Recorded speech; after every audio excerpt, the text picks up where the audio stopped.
Hi guys, it's Nicole, and today I'm jumping back into this sketch bundle that is taking me probably almost 2 years at this point. This is the Sketches for 6x6 paper pads, one page sketches the class, which is designed by Allison Davis for Scrapbook Generation.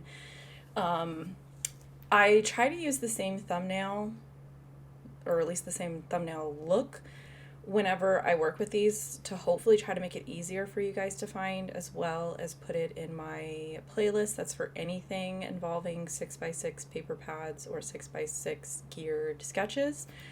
So if you have missed any of them, maybe check there. Today I'm working on 16. I know for sure I have 20. Number 20 is still not done. That one I've been avoiding, it's not my favorite. And I think I might have skipped 13. I kind of have to go back and check my own videos to see. But today I'm working on number 16, and I did make a change to it. This sketch called for 4x4 pieces of pattern paper. I believe in the next clip you're going to see I decided to do 5x5s because I wanted to have more of the background filled up and kind of a larger area to put my photos. My photos are all 2x2s, which was kind of called for in the sketch as well. And then I had prepped this probably a month or two ago.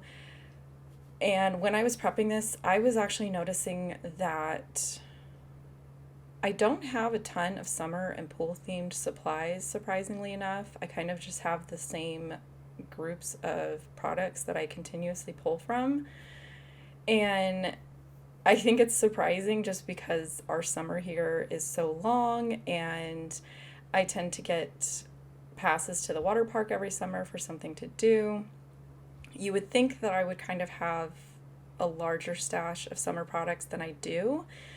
So that was kind of in the back of my mind during a recent shopping trip.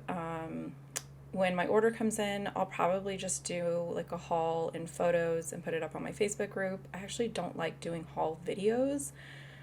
Not that there's anything wrong with them. I just feel like my hauls are typically pretty small. The video is going to be short, and I never want anybody to feel bad or like maybe you're on a spending freeze. I don't want to tempt anybody to shop when they shouldn't shop or can't shop or anything like that. So I tend to just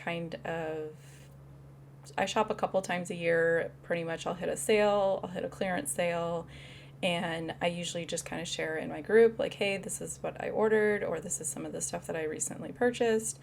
Just because I kind of like to see what other new things are out there that other people are buying as well. I think it's interesting. I've gotten a lot more specific in what I buy. Like, I didn't buy a collection pack this time. I cherry picked from a line and just got the stuff that I really felt like I would use. So I wouldn't back myself into any kind of corner of having a bunch of chairs or a bunch of patterns that I don't find myself pulling from. And I ended up saving a little bit of money that way. So here you can see I went ahead, I started with that first paper, cut it to a 4x4, and realized that just was too small for me. I'm a little sad that I cut into two of those. It's like the best pattern in that pad, but it's okay. I'll find another use for it. It'll get used because it is a favorite. And you can see the center of this paper, something must have gotten stuck to it and peeled off the paper. I was okay with that, knowing that it's going to get covered and you're not even going to see it. And I couldn't find anything in my stash. I think at this point I got up to go see if I had something, because this was the point where I realized I have used this paper before, and I cut off a 1/2 inch strip. So this is actually 12 inches by 11.5 inches, and that was going to bug me. So I was like, I have to have another sheet of this, or there must be something similar in this color. Apparently aqua is a very specific color. I did not have anything even close, and I really like the linen texture. This is like an older Simple Stories Basics pack where, you would get the 5 colors that match a collection, and it would be 2 different B-sides. This one is linen on one side and like an eyelet fabric looking pattern on the back side. I didn't like that for a pool layout. I kind of liked this one with the linen, kind of reminded me of like a towel. So I stopped looking and was like, just go cut off the other half an inch and mat it, and you'll probably like it better. And it turns out that I did. So, simple solution, kind of solved a problem that I think I was making out to be bigger than it needed to be. From there, I decided kind of the order that I wanted to have my 4 squares to be in. I was a little sad that 2 of my favorite patterns exist on the same paper, and I almost didn't use the newsprint with the rainbow text on it because I loved it, and there was a black and white version, and I was like, no, you love it, go ahead and use it, don't do that. So I went ahead and used it, even though the backside is this like gorgeous, like jewel toned rainbow. More than likely, I probably have more scraps of that in with this pad as well, so it's totally fine. From there, I did follow the stitching guideline or depiction that was on the sketch, so I went ahead and just slowly started poking my holes. I used to use like a sticky ruler. Not that I don't not like it anymore. I just have noticed that I prefer the spacing that I can get freehand. It's a little bit closer. The ruler, I think the holes are just a little bit more spaced out than my personal preference, but I really love that ruler. So I, again, threw on a comfort show and just sort of started stitching and hanging out and relaxing. Earlier in the video, you saw that I did go ahead and I used white paint on the edges of these photos. The specific paint that I'm using is just super old, like distress paint that came with something. So I'm just kind of trying to use that up. When I use it up, I'm just going to go ahead and switch over to basic white acrylic paint that you get from like a big box craft store for 50 cents to $1. I'm just kind of in this mindset of try to use up some of this stuff that I have before I go buy something that I may like better or even just somewhat newer. It still works. It's probably half empty at this point, and use it up kind of a mentality. I did take my photos and made like little film strips. This was again kind of depicted on the sketch. Mine is going to differ from the original sketch a little bit just in the fact that I've already expanded the papers, and I think I'm changing up like the title, and then I don't have a whole lot of journaling. This was the point where I was looking at these die cuts. These are from the Simple Stories, like Simple Pages line, where it's these packs of die cuts that are kind of designed to be used on a layout, maybe two. Usually comes with like a big bold title, a couple large icons, a handful of medium ones, and a couple small ones. And it's kind of designed to be everything that you need for a layout. And then you can kind of pair it with some of the other things in their line under the Simple name. I like them for things that I know I'm not going to use a ton of. So like previously in this series, I had a layout of my daughter taking dance class. She took like 4 classes. She'll never take dance class again. So investing in like a dance themed collection just wasn't going to be worth it to me. So instead I bought one of these die cut packs and combined it with papers from my stash and called it good. This is a little bit different where I just liked the pieces that were in the summer one, and I knew that I can find a use for summer themed products just because that's sort of, I'm going to have more summer pages and summer photos than somebody that lives where it snows. We've talked about this before. We don't get snow here, and when we do, it's a fun option to be able to use like winter themed products, but it's few and far between for me. So as I was kind of laying out these die cuts, I kept looking at it and I was like, man, this would be so cute if I stitched with like tone on tone colored thread. And it was one of those thoughts that I just couldn't let go of. So I ended up stitching everything, like title, sun. I even stitched the word vibes, which you can't really tell in the video. I stitched the banner pieces. It was like I couldn't put the needle down, but at the same time, I also liked that it brought in that texture that's on the background. And for me, that's one of those key things that helps the die cuts feel more cohesive and like they belong on the layout instead of feeling like separate and looking different. So in the end, I was glad that I took the time. It took a long time, I'm not gonna lie, but I stitched slow and I think I got through like 2 episodes of a full-time show. So, but I enjoyed the process and I 100% enjoyed the end result. And then this is one of those things where I just start digging into anything I can find in my stash that I think will work.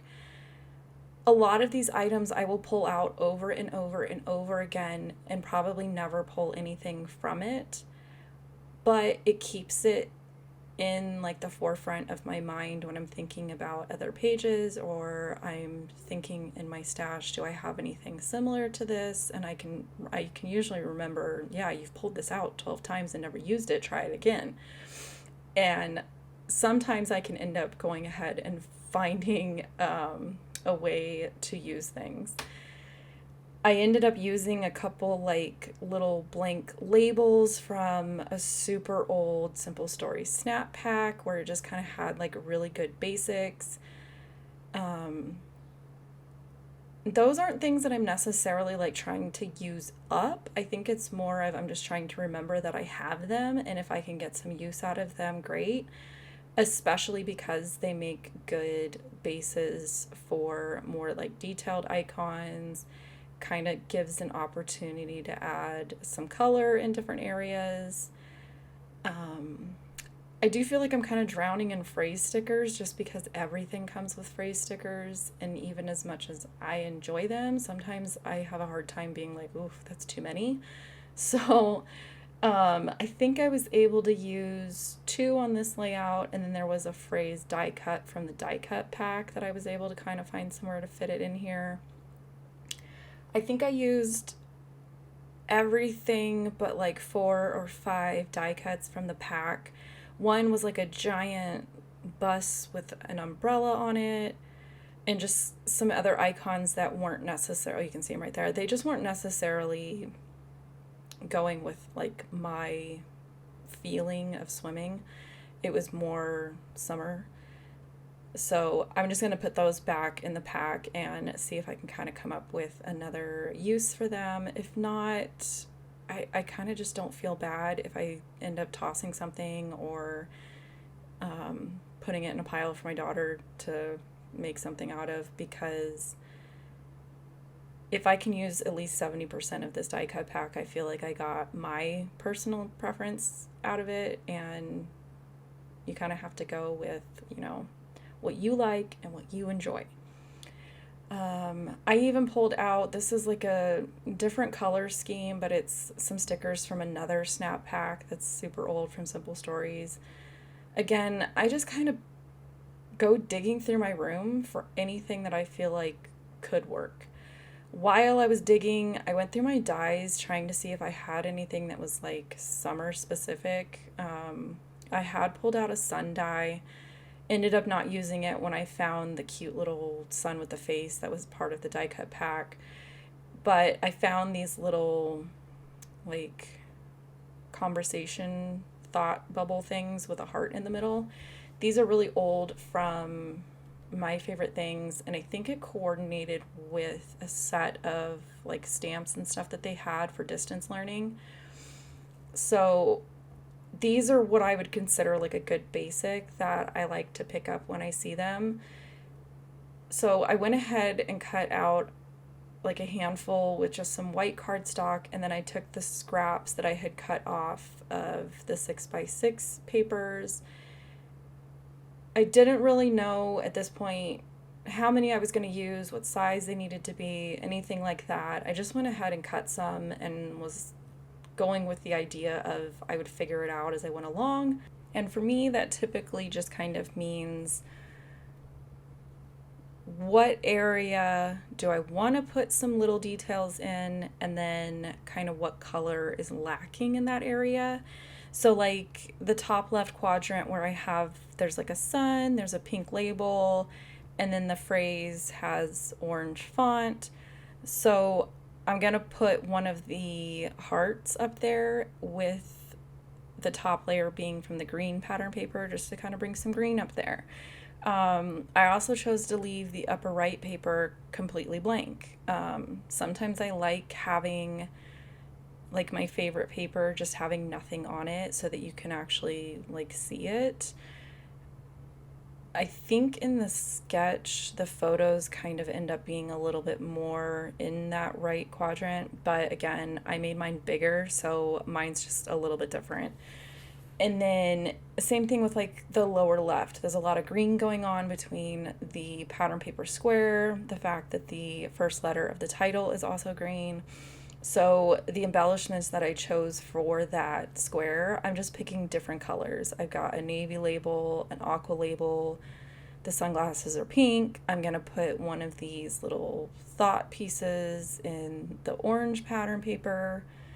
And then even like in the lower right, where just sort of everything is going on, I ended up using like the wood grain pattern to kind of parallel the wood grain pattern in the upper left. I don't really follow visual triangles, and if I do, I don't typically realize that I'm doing it, or I'm specifically following a sketch that's leaning heavily on like a visual triangle. A lot of times in the process of using these types of sketches, this is sort of the point where I've already kind of started to go off on my own, and I just start picking things that I like. And I just kind of look at the size of something and the color and slapping stuff down where I like it. Even at this point, I wasn't 100% sure what was going to be going on journaling wise.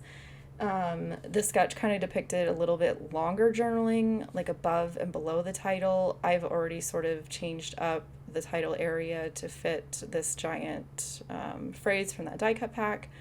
So I am going to add a label down here. It's a label sticker that, again, it's one of those sticker sheets I pull out over and over and over again. This time I found a use for it. And then my journaling, I just ended up printing one sentence to kind of explain what was going on, reprinted it again with leftover white textured cardstock, which was used for my background and to mount my photos. And then I'm gonna, because it's only one line of journaling, oh, I'm out of frame, guys, sorry. I just lined that one line up on my journaling die. This thing lives on my desk, and I'm telling you, if I have 22 lines of journaling, or 2, I'm gonna use it. It ends up being straighter and like more even than if I tried to trim this on my trimmer, and that's saying that with the fact that I was okay trimming them on my trimmer just from years of doing it, muscle memory. This makes it just so much nicer. It's so much nicer, even for just the one little line. I love it. I absolutely love it.